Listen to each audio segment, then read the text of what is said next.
मैंने उसमें आपके साथ बिल्कुल नहीं, उसमें फला एक्टर थे आप, तो मैंने देखा ही नहीं। नौजवान था, बच्चा था, एक तरह का कॉलेज लाइफ थी, तो मैं शूटिंग देखने के लिए जाया करता। मैं कहता मुझे भी इस पे काम दे दे, तो उन्होंने कहा हीरोइन के कपड़े मुझे पहना दिए, क्योंकि मैं दुबला पतला था। वो जो आपकी गोद में बैठा था जिसको आपने उठाया था वो मैं थी। सेटों पर हमने देखा कि ब्रेक टाइम में ये खाना मिलकर खाते थे, सब दोस्तों को साथ, छोटे कारकुनों को। ये देखने वाला अगर उनको बीवी समझ रहा है, जो उनकी महबूबा समझ रहा है, तो ये उसकी खाम ख्याली है ना।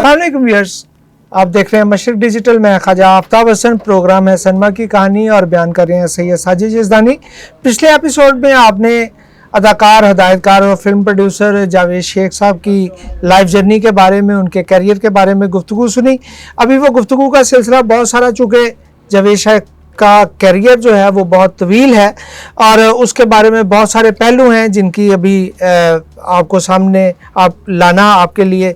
जज़दानी साहब, पिछले प्रोग्राम में हमने शेख साहब के मुआशकों की बात की जी, जिनमें से सवाए सलमा आगा के साथ कामयाब रहा, जो शादी तक पहुंचा, और लेकिन नीली और सना वगैरह के साथ शादी तक नहीं गई।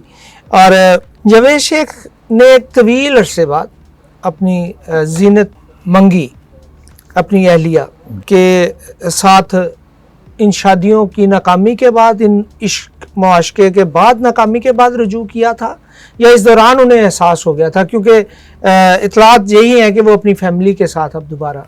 हाँ, आप सुना तो यही है कि अब वो अपनी फैमिली के साथ हंसी खुशी रह रहे हैं, लेकिन उन बच्चों ने भी बड़ी एक सफ़र भी किया, मैं समझता हूँ, और उन्होंने इसको मेहनत भी की इस सिलसिले में कि उन्होंने अपने वालिद की किसी सहारे के बगैर तरक्की की। उनके किसी ड्रामों या फिल्मों के जरिए नहीं है, उनकी बेटी ने भी कामयाबी हासिल की और उनके बेटे ने भी कामयाबी हासिल की, और उन्होंने बाकायदा तौर पर अपने आप को टेलीविज़न के लिए मनवाया। बल्कि इंडिया में भी बाज़ लोगों ने ड्रामे देखे तो जावेद शेख की तारीफ़ की कि उनके बच्चों की, कि आपके बच्चे बड़े होनहार हैं, जबकि जावेद शेख साहब के पास तो टाइम ही नहीं था इतना। एक तो जैसा कि आपने बताया कि माशकों से, दूसरा वो उनकी पुरकशिश शख्सियत थी। माशके तो हो ही जाते, पुरकशिश शख्सियत हो तो वो फिर अपने काम में भी बड़े वो थे, क्या कहना चाहिए कि मशाक थे, और उसमें गुंदे हुए थे, और उसमें वो अपने आप को बाहर ही निकालते थे, अपने काम को इंसाफ के साथ करते थे। यानी उनका इतना लंबा कैरियर है, जैसे अभी आपने बताया कि वो बताया करते थे खुद ही कि मैंने एक दिन अदाकार मोहम्मद अली साहब को कहा, तो उन्होंने कहा कि आप कौन सी फिल्म थी आपकी? उन्होंने कहा जी मेरी पहली फिल्म तो आपके साथ थी। उसने कहा मेरे साथ तो तुमने कोई फिल्म नहीं की। अच्छा। अली भाई ने कहा कि मेरे साथ आपने फिल्म नहीं। नहीं, मैंने आपकी फिल्म थी, एक कराची में बनी थी, पता नहीं आग का दरिया, जो इस टाइप की फिल्म, जो डाकू जिसमें बने थे, आग का दरिया ही होगी। तो सिंध में उसकी शूटिंग हुई थी, तो मैंने उसमें आपके साथ बिल्कुल नहीं, उसमें फला एक्टर थे आप, तो मैंने देखा ही नहीं। वो कहते उस ज़माने में मैं शौकीन था और दुबला पतला था, नौजवान था, बच्चा था, एक तरह का कॉलेज लाइफ थी, तो मैं शूटिंग देखने के लिए जाया करता। मैं कहता मुझे भी इस पे काम दे दे, तो एक दिन काम निकल आया। अच्छा। काम ये था, अली भाई को वो जो तवाइफ है उसको उठा कर लेके जाना, घोड़े पे डालकर डाकू ने हीरोइन को उठाना है।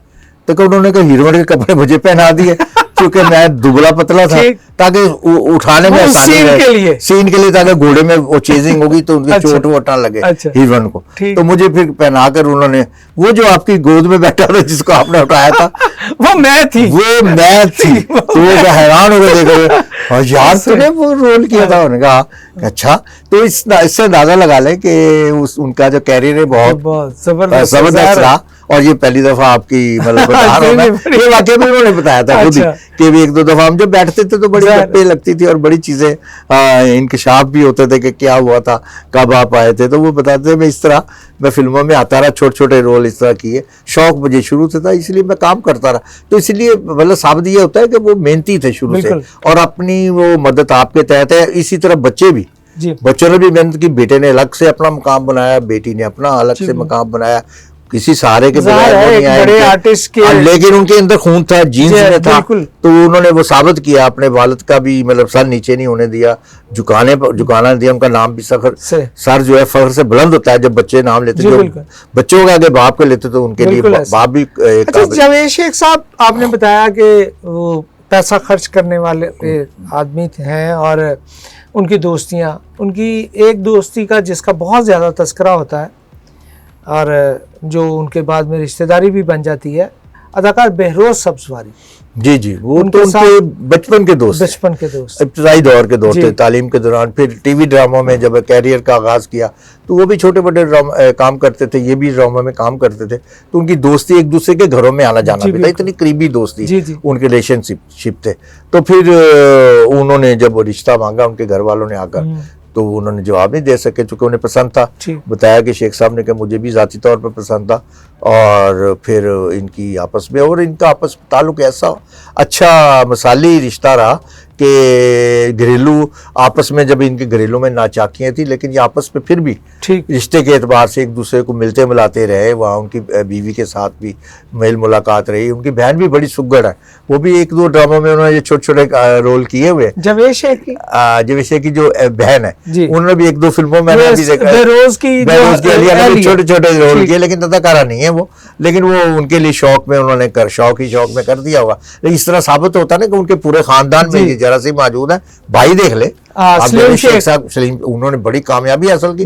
वो ना सिर्फ टीवी के कामयाब अदाकार है, फिल्म में भी वो हिट रहे, और उसके बाद उन्होंने काम किया। इसके एक भाई हैं जो फिल्म प्रोडक्शन के शोबे से रहे, इनके साथ प्रोडक्शन का काम करते रहे। इस तरह सभी भाई जो है बड़े मल्टी टैलेंटेड मतलब हैं ये। और लेकिन ये सबसे बड़े सरबात है घर के, तो इन्होंने एक बाप बन के दिखाया उनको।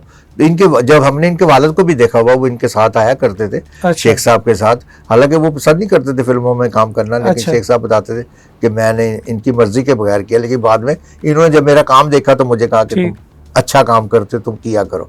तो उनका ताल्लुक पिंडी से था असल में, अच्छा, वालिद साहब का। तो उनको हमें घर बुलाकर मिलवाया भी था, क्योंकि उस जमाने में घरों में पार्टियां जाना ना था, तो हमारी मुलाकात हो जाती थी रिश्तेदारों से भी, इनसे भी। इनके घर में ऐसी ऐसी पार्टियां जिसमें मियां नवाज शरीफ साहब भी आए।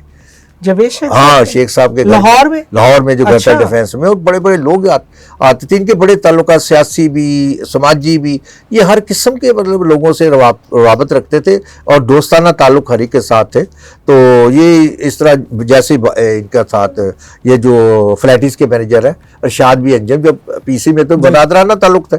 आंखें बंद करके आप चले जाए उनके पास तो शेख साहब का नाम ले काम हो जाता था। हमने देखा है कि बड़े ताल्लुक हर एक के साथ इन्होंने, हर बंदे के साथ बनाकर रखी। और ये खूबी बड़े कम लोगों में होती है कि वो हर बंदे के, हर तबका जिंदगी में मकबूल हो और उनको वो कदर की निगाह से देखे। तो शेख साहब ने ना सिर्फ अपने घर वालों के साथ ऐसा रवैया अख्तियार किया कि घर वाले आज तक देखे, अब भी उनका घर शादो आबाद है, बच्चे भी उनके साथ हैं, उनको घर का सुकून भी नसीब है। और इसके अलावा बहन भाइयों की तरफ से भी वो सब खुशहाल है, अपना अपना कारोबार करते हैं। और शेख साहब भी अपनी जगह बड़े सेटल हैं, और ये बहुत कम भाइयों में होता है। और ये जो जब सरबराह बनते हैं तो वो सब लोगों को संभाल लेते हैं। तो शेख साहब बड़े अच्छे इस शेख साहब ने जो पंजाब गवर्नमेंट की तरफ से 1.5 करोड़ मिला, शेख साहब का उसमें नाम था? नहीं, हालांकि उनका मेरा ख्याल पहली लिस्ट में होना चाहिए ऐसे लोगों का। उन्होंने अप्लाई नहीं किया शायद? नहीं किया, नहीं अप्लाई किया। तो मैं वही जानना चाह रहा था, क्योंकि जिन्होंने अप्लाई किया उनमें से तो काफी सारों को तो मिल गया। नहीं, उनमें से बहुत से ऐसे भी जिन्होंने नहीं किया, अप्लाई नहीं किया और उनको मिल गया। ऐसे लोगों को तो ढूंढ कर शामिल किया जाना चाहिए। मैं वही पूछना चाह रहा था। शेख साहब का जो कामयाबी का ग्राफ है बुलंद है। दूसरा, वो टेक्नीशियन बहुत अच्छे हैं, डायरेक्टर बहुत अच्छे हैं। वो एक बहुत अच्छी फिल्म, जब इतने उस जमाने में जो प्राइवेट सेक्टर से वो पैसे लेकर वो इतनी कामयाब फिल्म बना सकते हैं, तो सरकारी बजट पर जब ज्यादा पैसे होते हैं तो वो बहुत बड़ी फिल्म बना सकते हैं इंडिया के मैार के, क्योंकि वो वहाँ काम कर चुके हैं, वो उनका सारा देख चुके हैं, फिल्म साजी के जितने तकाजे हैं वो पूरे उतरते हैं। तो मेरा समझता हूँ सबसे पहले तो ये शेख साहब को ही मिलना चाहिए, ऐसे लोगों को जो पहले फिल्म साजी कर देना चाहिए था। ऐसे लोगों को तो पहले ऑनर के साथ देना चाहिए कि आप जरूर बनाए, रिक्वेस्ट के साथ कि आप हमारे लिए फिल्म बनाए, बजाय छोटे छोटे 5-7 को दिया, एक बंदे को देते ताकि आपकी इंडस्ट्री का नाम निकल के सामने आता। तो इस मामले में मैं समझता हूँ कि आपका इशारा जो है, आपका ध्यान जो आपने दिलाया, ये बहुत अच्छी तवज्जो दिलाया आपने।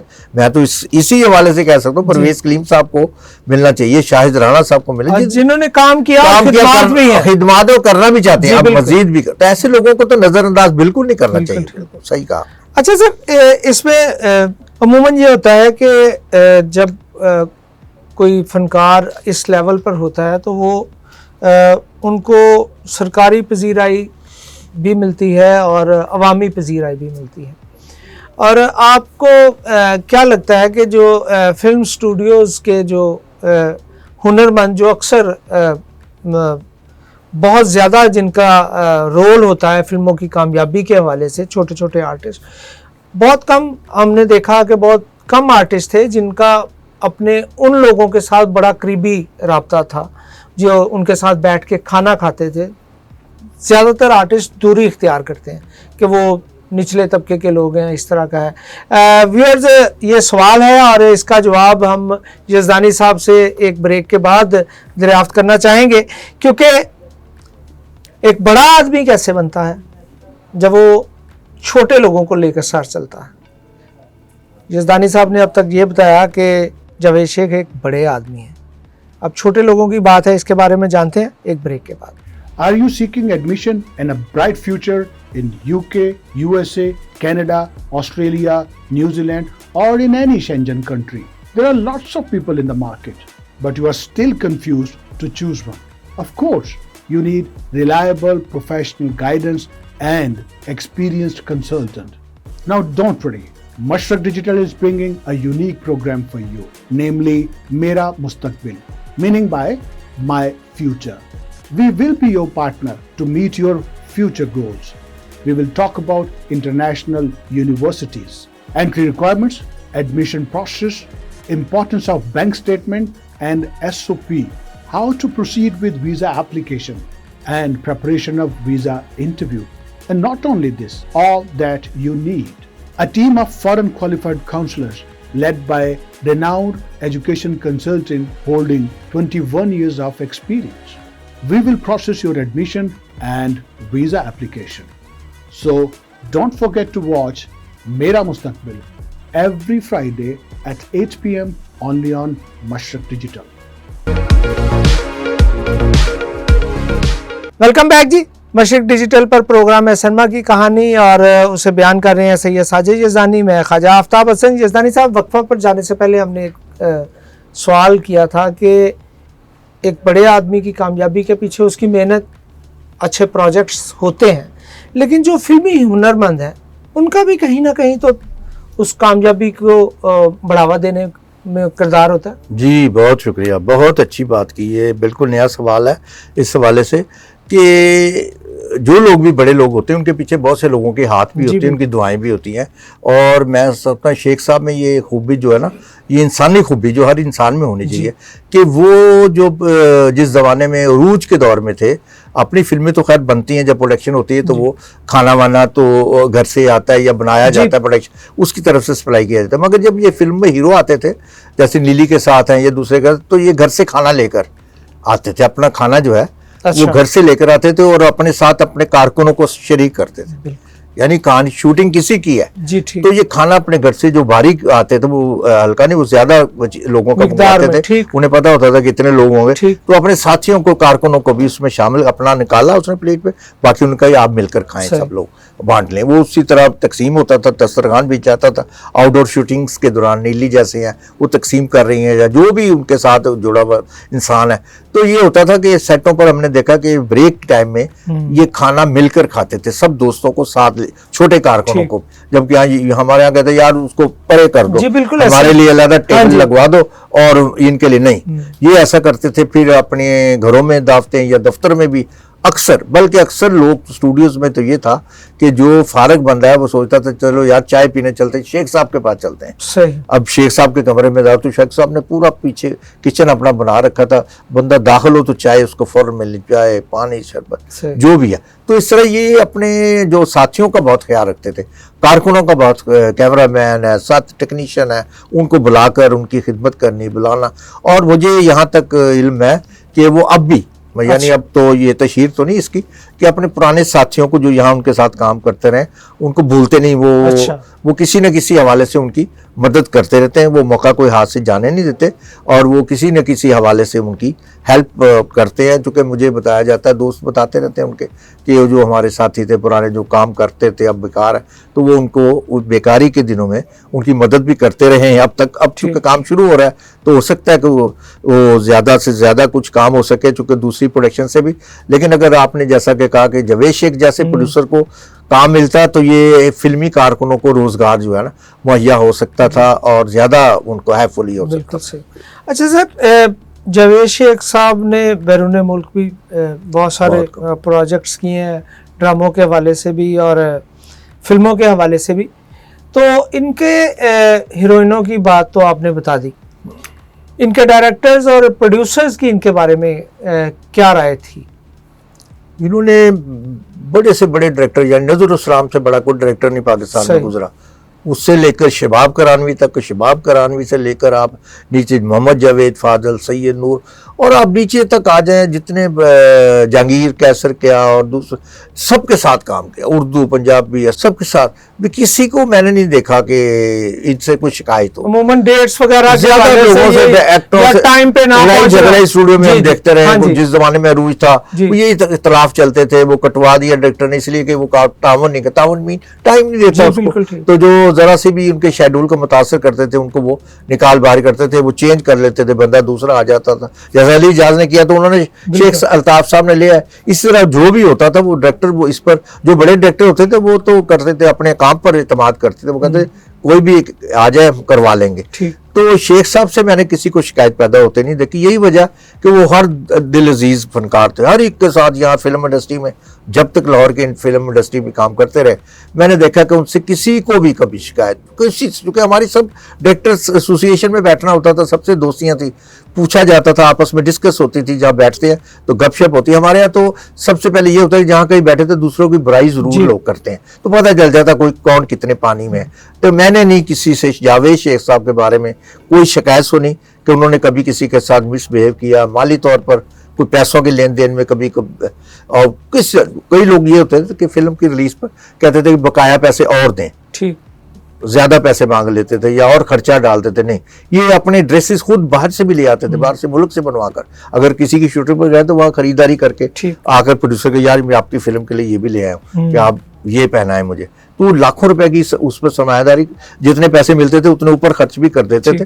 इसलिए मैं उन्हें कहता हूँ कि वो शेख नहीं थे, इसी वाले से, क्योंकि ऐसा कम लोग करते हैं। हीरोइनों की क्या राय थी उनके बारे में? हीरोइनों की राय भी तो चूंकि दोस्ताना थी ना, चूंकि बहुत ही खुशगवार, आप टॉप हीरोइन के साथ आपके अफेयर्स रहे हो, ठीक है, उसके बाद भी आप मुसलसल काम कर रहे हैं। असल में अफेयर्स अवॉइड करती नहीं, अफेयर्स असल में बनाते हैं देखने वाले। नहीं, ये साथ अगर कोई खातून बैठी मुस्कुरा रही है तो बाहर बैठे लोग ये समझ होंगे कि भाई ये ज्यादा नीली के साथ या सना के साथ उनका जो ताल्लुक थे, उनके साथ बड़े अच्छे ताल्लुकात थे उनके साथ, बड़ी ये, तो अब उनको हम नाम क्या दे, अब मैं तो नहीं को नाम दे सकता, तो मैं तो ये कहूंगा बहुत अच्छे ताल्लुकात थे, इतने अच्छे ताल्लुकात थे कि देखने वाला अगर उनको बीवी समझ रहा है या उनकी महबूबा समझ रहा है तो ये उसकी खाम खेल है ना, तो एक प्रोफेशनल एक्टर मैं पूछना चाह रहा था, मेरा ख्याल ये होता है कि एक आर्टिस्ट के बारे में जब ये राय बन जाती है कि ये बड़ा दिल फेंक है या इस तरह की कोई बात है, तो जो बाद में आने वाले आर्टिस्ट हैं या खवातीन आर्टिस्ट हैं वो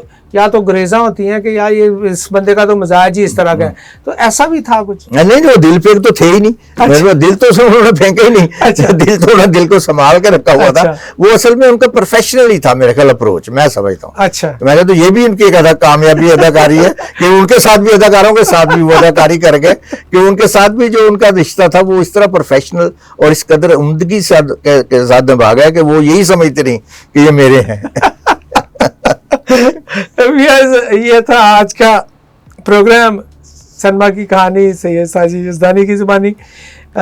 जिस खूबसूरती के साथ इख्तिताम हुआ है इसके बाद मज़ीद कुछ कहने की गुंजाइश नहीं है। अपना बहुत ख्याल रखिएगा। नए मौजू के साथ, नए आर्टिस्टों की कहानी के साथ हम दोबारा हाजिर होंगे। अल्लाह निगहबान।